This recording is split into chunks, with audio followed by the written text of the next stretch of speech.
올해 쌀 생산이 430만 톤에 그쳐 기록적인 감소폭을 보일 전망입니다. 재배 면적이 감소 추세에 있는 데다 기상 악화가 겹쳤기 때문입니다. 경매 아파트에 매수세가 몰리면서 강남을 제외한 서울 지역 아파트의 경매 낙찰가 총액이 지난달 30% 가까이 늘어난 것으로 나타났습니다. 앞으로 신용카드사의 가족카드를 신청할 때 가족회원의 신용정보 조회를 동의하지 않아도 됩니다. 올해 우리나라의 해외 투자 누적액 1위 국가가 처음으로 미국에서 중국으로 바뀔 가능성이 높은 것으로 나타났습니다. 네, 라스 성공 전략 2부 시작하도록 하겠습니다. 코스피 지수가 조정을 받으면서 마감이 됐습니다. 1900선 아래로 내려오면서 마감이 되는데요. 1897을 기록했습니다. 0.2%의 내림세를 보였고요. 코스닥은 상승했습니다. 그 폭이 크지는 않았습니다. 0.19% 오르면서 497선을 가리켰습니다. 오늘 외국인들이 이 매도하는 움직임을 보여줬습니다. 이 코스닥에서는 시장을 좀 지지하는 그런 모습을 보여주기도 했는데 시장 자체가 좀 답답하게 전개가 됐습니다. 업종별로도 이 종목별 차별화가 계속해서 진행되는 모습을 보여줬습니다. 환율은 사흘 만에 상승하는 움직임 보여줬습니다. 구체적인 시장 상황 알아보도록 하겠습니다. 시황센터 연결합니다. 네, 시황센터입니다. 10월 8일 금요일장 마감했는데요. 앞서 뉴욕 증시는 미국의 9월 고용지표 발표 경계감에 혼조로 마감했습니다. 국내 증시 마찬가지로 이틀째 조정 양상을 보여줬는데요. 하지만 시장의 전반적인 분위기는 추세적인 상승에 무게를 두고 있습니다. 오늘 코스피는 3.7포인트 내리면서 1897포인트에 마감했습니다. 오늘 출발은 1900포인트에 출발했는데요. 장중에는 1887포인트까지 밀리면서 약한 모습을 보여줬습니다. 낙폭을 많이 줄여나가면서 오늘 코스피는 0.2% 하락한 1897포인트에 마감했는데요. 수급 내용 좀 더 자세하게 살펴보겠습니다.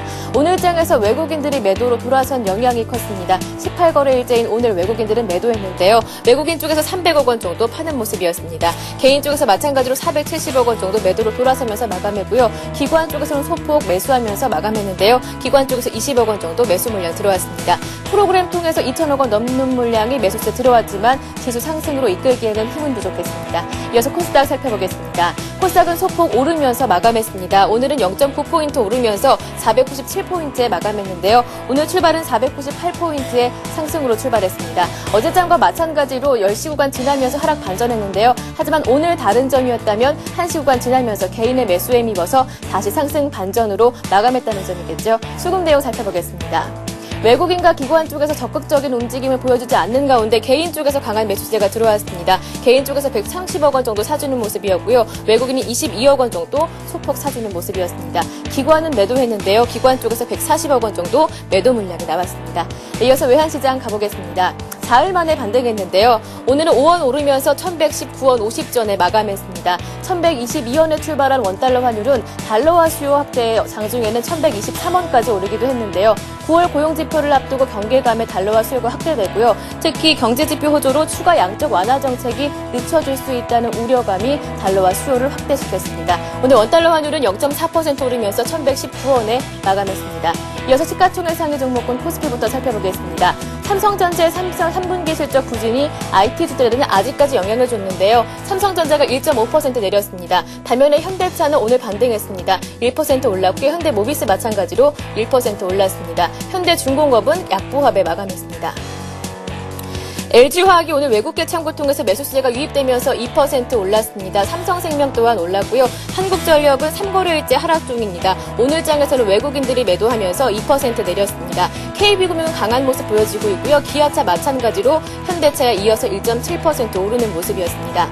IT주들이 약세였다면 코스닥에서는 LED주들이 부진한 모습을 보였습니다. 셀트리온은 1% 올랐지만 서울반도체와 포스코 ICT가 3%, 4%대로 하락했는데요. 서울반도체는 LED TV용 매출이 지속적으로 증가하고 있다는 증권사 호평에도 불구하고 오늘장 외국인과 기관이 동반해서 매도하면서 하락했습니다. CJ-옵쇼핑은 오늘장에서 반등했죠. 오늘 2% 올랐습니다. OCI 머티리얼즈가 2.5% 올랐습니다. 메가스터디도 올랐고요. 포스코 캠텍이 0.2% 오르는 모습이었습니다. 네, 이어서 오늘 특징 테마주 살펴보도록 하겠습니다. 오늘 업종 지수로 봤을 때는 건설주들이 가장 많이 올랐는데요. 수주 실적 기대감이 올랐습니다.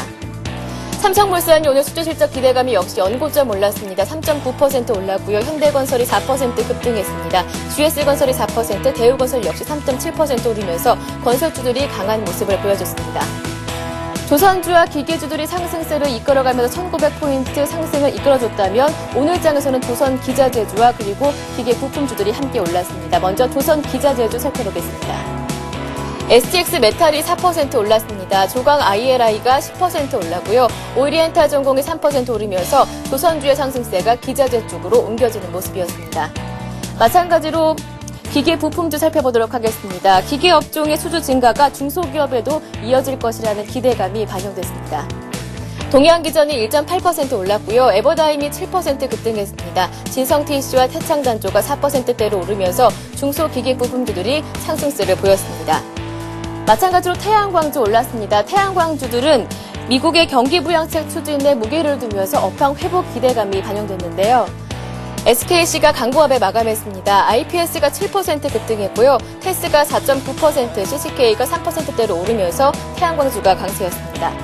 네, 마지막으로 농업 관련주 살펴보도록 하겠습니다. 농산물 가격이 상승세를 이어가면서 농업 관련주 오늘까지 그 상승세 이어갔습니다. 농우바이오가 10% 올랐고요. 대동공업이 14% 가격치 한 폭 가까이 올랐습니다. 동양물산이 5.7% 오르면서 농업주 오늘까지 강한 모습을 보여줬습니다. 이렇게 시장 흐름 살펴봤습니다. 다음 주에는 인텔, 신세계 등 실적 발표 이어지고요. OECD의 경기 선행지수도 발표됩니다. 실적과 경기 지표 모두 확인하시면서 현명한 대응 전략 세워보시기 바랍니다. 지금까지 마감 시간이었습니다. 이어서 하나대투증권 멘토스의 장혁진 연구원과 함께 이 다음 주 투자 전략까지도 살펴보도록 하겠습니다. 안녕하세요. 예, 안녕하세요. 네, 조정이 나왔고 1900이 깨졌습니다. 오늘 장 상황 정리 좀 해주시죠. 예, 일단은 외국인이 오늘 이제 18거래일 만에 매도 전환을 했는데요. 지금 종가상으로 보면 304억 정도 매도인데 아까 한 700억 이상 매도였다가 마감 동시 호가 때 일부 좀 매도를 축소하는 모습을 보여줬고요. 그래서 이제 단기적으로는 좀 거래량 자체가 많이 증가하지는 못했고 뚜렷한 주도 업종이 건설주밖에 없었기 때문에 약간은 좀 쉬어가는 흐름을 보였다라고 좀 보여지고요. 기금, 연기금도 최근에 매수세가 많이 들어오고 있는데 15거래일 연속 매수세를 지켜주는 모습이었습니다. 그리고 오랜만에 외국인의 현선물 동반 매도가 나왔음에도 불구하고 프로그램 쪽에서는 차익에서 2,030억, 비차익에서도 700억 가까이 이렇게 매수 들어오면서 총 2,700억 정도의 프로그램 매수세가 유입이 되었습니다. 오늘 좀 강했었던 업종은 역시 건설주들이었는데요. 실적 강세에 대한 기대감으로 좀 많이 올라오는 모습을 보여줬고요. 최근에 좀 강했었던 종목들 중에서는 일부 기관의 매도가 좀 집중되면서 좀 고점에서 빠지는 종목들이 좀 많이 뛰었습니다. 그리고 오히려 좀 먼저 눌렸었던 화학주들, LG화학이나 효성 같은 종목들이 조금씩 반등세를 보여주는 모습이었는데요. 아무래도 이제 시장에서 좀 급하게 1900까지 올라오다 보니까 또 주말이고 오늘 밤에 발표되는 고용지표가 있기 때문에 약간 좀 밸류에이션 부담을 느끼지 않았나 생각이지만 양호한 조정 과정이라고 좀 보고 있고요. 단기적인 눌림목 과정이 하루 이틀 정도 다음 주 초에 이어질 수는 있겠지만 약간의 쉬어가는 측면이라고 보시면은 나쁘지 않은 흐름이라고 좀 보시면 좋을 것 같고요. 다만 이제 최근에 오늘 같은 경우도 실적 둔화에 대한 우려감, 최근에 환율 수혜주로 또 많이 부각되었었던 항공주들이 또 IT 수출이 4분기 이후에도 좀 우려가 된다라는 이야기가 나오면서 이제 기관의 집중 매도세가 나오면서 좀 하락폭이 컸습니다. 이렇듯 최근에 또 올라왔었던 유통 관련주들도 오늘 한 3-4% 정도 마이너스 되는 모습이었는데요. 조금씩 밸류에이션에 대해서 시장에서는 인식을 하고 있다라는 부분들이 오늘 좀 시장의 특징인 것 같고요. 다음 주부터는 아마 본격적인 실적 장세로서 실적 호전주들 중심의 시장이 좀 펼쳐지지 않을까 생각하고 있습니다. 네, 환율 시장에도 좀 변화가 있었습니다. 5원 80전 오르면서 마감이 됐는데 오늘 좀 흥미로운 뉴스가 나왔습니다. 골드만삭스가 미국 정부가 경기 부양책 대규모로 준비를 하고 있다라는 소식을 전해왔고 그 때문에 원달러 환율이 1,050원 수준까지 1년 내에 내려갈 수도 있다. 이런 전망을 내놨거든요. 환율 시장은 어떻게 보이고 있습니까? 일단은 지금 원달러 환율 자체 수급적인 부분들보다는 결국 이제 중국과 일본 그리고 미국을 중심으로 한 환율 전쟁이 펼쳐지고 있는데요. 전체적으로 보면은 그 달러의 약세가 지난 9월 말에 일본에서도 외환시장에 개입을 했었지만 결국은 그 저점을 단기적으로는 추세를 돌렸었지만 큰 흐름인 달러 약세를 돌리지는 못했습니다. 그래서 이런 흐름들은 아무래도 경기 부양책에 대한 기대감도 있겠고요. 그래서 11월 미국의 중간 선거가 있는 11월 초까지는 이런 달러 약세를 미국 쪽에서도 의도적으로 좀 유발하고 있지 않나라고 개인적으로 좀 생각을 하고 있고요. 그러다 보니까 이제 우리나라의 환율도 너무 이렇게 좀 급락을 하는 모습을 보여줬었는데요. 일단은 어제 그 이제 유로에서 금리가 동결이 되었습니다. 금리가 동결이 되면서 유로 달러 환율이 일시적으로 이제 1.4까지 올라갔다가 살짝 밀리는 모습이었는데요. 약간은 좀 이제 과도하게 빠진 부분들이 아닌가 생각이 들고요. 일단 추세적으로는 워낙 강세 쪽으로 가는 흐름들이 맞지만 일단 단기간에 좀 빠졌기 때문에 다음 주에는 일시적인 좀 반등세가 나오지 않을까 개인적으로 좀 생각을 하고 있지만요. 한 11월까지는 워낙 강세, 달러 약세, 그리고 이런 이머징 증시 중국이나 일본을 그런 중심으로 한 통화 강세 흐름은 계속 지속되지 않을까 이렇게 예상하고 있습니다. 네. 오늘 밤 해외 증시 상황도 한번 예상을 해보도록 하겠습니다. 중국 증시가 좀 많이 올랐는데 이게 또 미국 증시에 어떤 영향력을 행사할지 그 부분이 궁금한데 고용지표 쪽으로 많은 시선이 쏠리고 있죠? 예, 일단은 오늘 밤에 미국 고용지표가 발표가 되는데요. 저번 달에 이제 9.6% 나왔고, 이번에 한 실업률이 9.7%, 0.1% 정도 올라갈 거라고 현재는 예상치가 나오고 있는데요.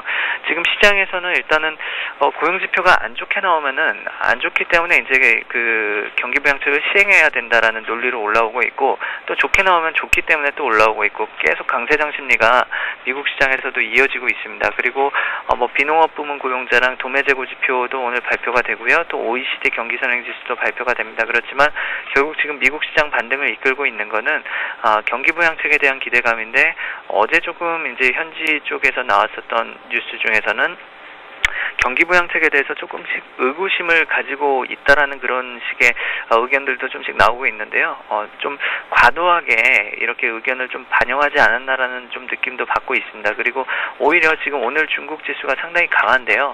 결국에는 이제 미국 스스로는 소비나 수출 같은 것들이 회복될 수 없기 때문에 중국의 경기에 계속해서 주목을 할 수밖에 없습니다. 그래서 중국의 오늘 반등세, 강한 반등세에 좀 주목을 해봐야 될 것 같은데요. 다음 주부터 시작되는 중국의 전인대 일정을 보시고 중국의 경기 회복 수혜, 특히 지금 기계업종이 어제 오늘 상당히 강한 모습을 보이고 있는데 이것들이 결국 이제 중국의 서부대 개발을 중심으로 한 중국발 투자 모멘텀을 가지고 올라오고 있고요. 또 조선과 철강 업종들 지금 이번 주 내내 주가 신고가를 1900을 이끌었었던 업종들이 결국 중국발 모멘텀을 끼고 있다라는 부분들을 보시면은 과거 이제 3년 전에 1900을 돌파했을 때 그런 올라왔었던 그런 산업재, 자본재 종목들이 결국 단기적으로는 좀 더 시장을 끌고 가지 않을까 예상을 좀 하고 있습니다. 그래서 중국과 연계되어 있는 종목들에 지금까지는 이제 중국의 소비 관련주들 중심으로 좀 올라왔었지만 오늘 좀 중국 소비 관련주들이 많이 밀리는 모습이었고요. 오히려 중국발 투자가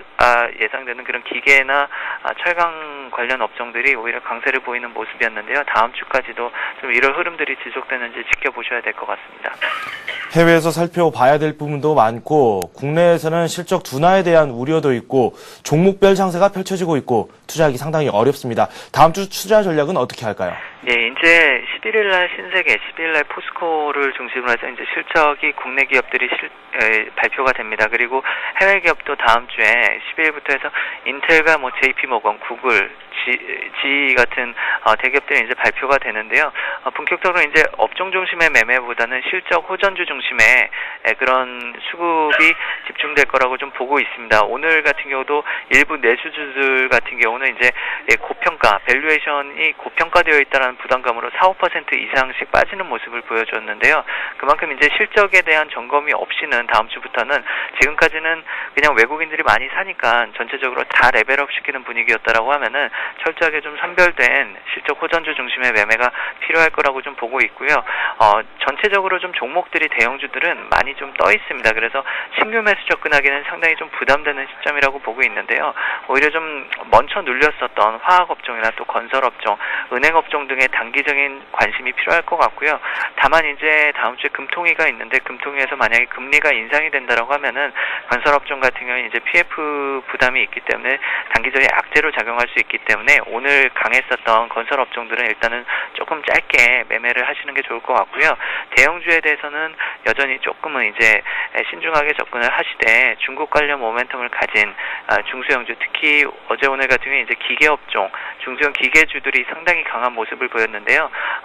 중소형 기계주들이나 또 최근에 이제 시장이 약간 좀 쉬어갈 수 있는 흐름을 보일 수 그런 기대감이 있는지 바이오 관련주들도 최근에 바닥에서 많이 올라오고 있는데요. 이런 틈새 관련주들이 다음 주에는 좀 중소형주 중심으로 시장이 펼쳐지지 않을까 보고 있고요. 다음 주부터는 계속해서 이제 본격적인 실적 장세로 넘어가는 측면이 있기 때문에요. 실적 호전주 중심으로 매매하시면은 지수는 약간 쉬어갈 수 있겠지만 충분히 시장 대비해서 좋은 수익을 거두실 수 있을 거라고 좀 보고 있습니다.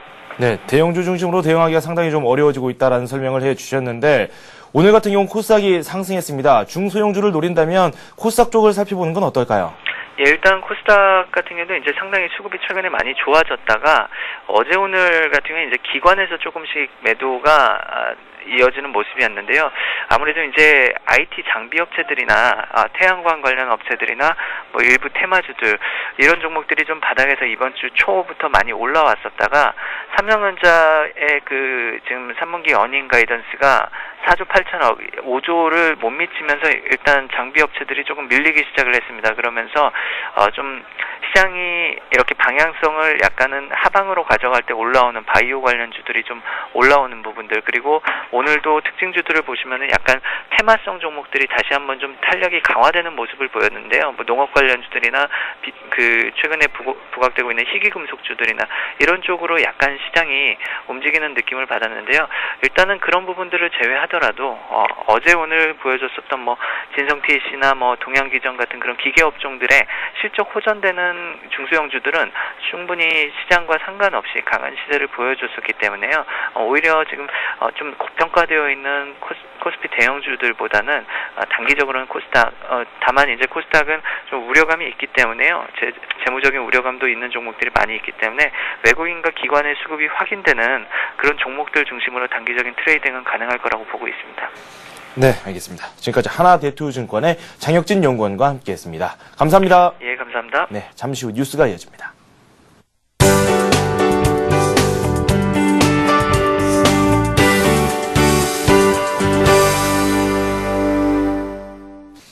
이 시각 주요 뉴스입니다. 올해 쌀 생산이 430만 톤에 그쳐 기록적인 감소폭을 보일 전망입니다. 재배 면적이 감소 추세에 있는 데다 기상 악화가 겹쳤기 때문입니다. 통계청은 올해 쌀 예상 생산량이 434만 6천 톤으로 작년보다 57만 톤 감소할 것으로 내다봤습니다. 이는 평년보다도 10만 9천 톤 줄어든 규모입니다. 농림식품수산부는 국내 쌀 수급과 가격을 안정시키기 위해 2010년산 쌀 8만 6천 톤을 농가로부터 추가로 매입하기로 했습니다. 추가 매입 물량은 예상 생산량에서 내년도 수요량 426만 톤을 제외한 규모입니다. 매입 가격은 수확기 산지 쌀값에 따라 사후 정산화돼 벼 40kg당 4만 5천 원을 우선 지급하기로 했습니다. 경매 아파트에 매수세가 몰리면서 강남을 제외한 서울 지역 아파트의 경매 낙찰가 총액이 지난달 30% 가까이 늘어난 것으로 나타났습니다. 경매 정보업체 디지털테인에 따르면 지난 9월 비강남권 아파트의 낙찰가 총액은 608억 2,900만 원으로 지난해 같은 기간보다 27.4% 증가했습니다.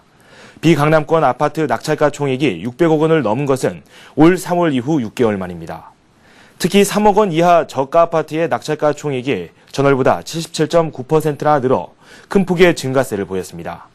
반면 강남권 아파트는 총 물건과 낙찰 물건은 각각 15%씩 줄면서 낙찰가 총액이 440억 3,100만 원에서 362억 3,700만 원으로 17.7% 감소했습니다.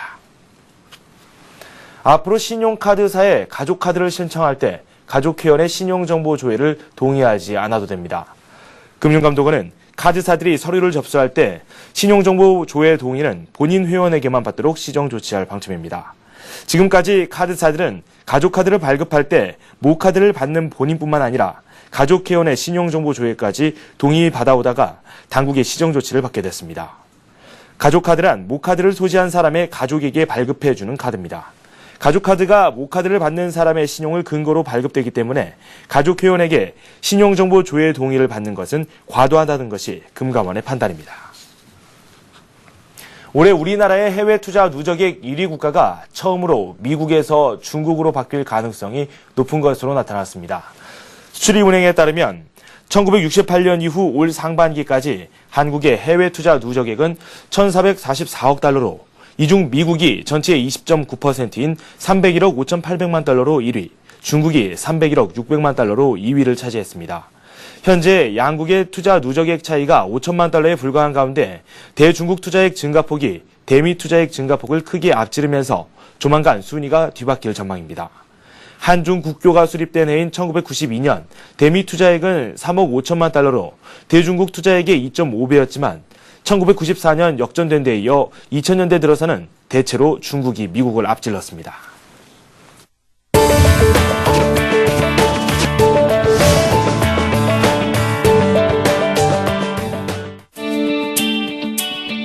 증권금융 뉴스입니다. 미래에셋증권이 오늘부터 해외 선물과 FX 마진 거래 HTS 서비스를 동시에 실시했습니다. 해외 선물 거래로는 해외 공인 선물 거래소에 상장되어 있는 금융 선물과 상품 선물을 거래할 수 있으며 FX 마진 거래는 약 20개 품목에 대해 24시간 거래가 가능합니다. 동부증권이 내일 오후 2시부터 여의도 본사 지하 1층 강의장에서 연말 급등 랠리 차트 기법 마스터하기라는 주제로 투자 설명회를 개최합니다. 정재호 부자아빠 증권연구소 소장이 강의하며 선착순 100명에게는 투자자 필독서를 증정합니다. 이트레이드 증권은 내일 오후 2시부터 LS 용산타워 3층 싱투자교실에서 하반기 증시 대전망 강연회를 진행합니다. 이번 강연회는 글로벌 유동성을 이끌 주도주와 매매 전략을 주제로 진행되며 이트레이드 증권 홈페이지에서 참가를 신청할 수 있습니다.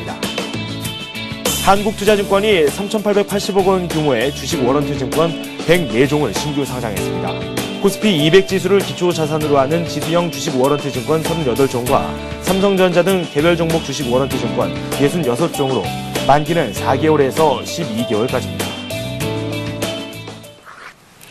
네, 중국 증시가 강세를 보이면서 장이 진행되고 있습니다. 아시아 지역 증시 살펴보도록 하겠습니다. 네, 일본 증시는 내렸습니다. 0.9% 내렸는데요. 엔화 가치가 15년 내 최고 수준을 보였다고 하죠. 수출주들이 상당히 부진한 흐름을 보여줬습니다. 중국도 살펴보겠습니다.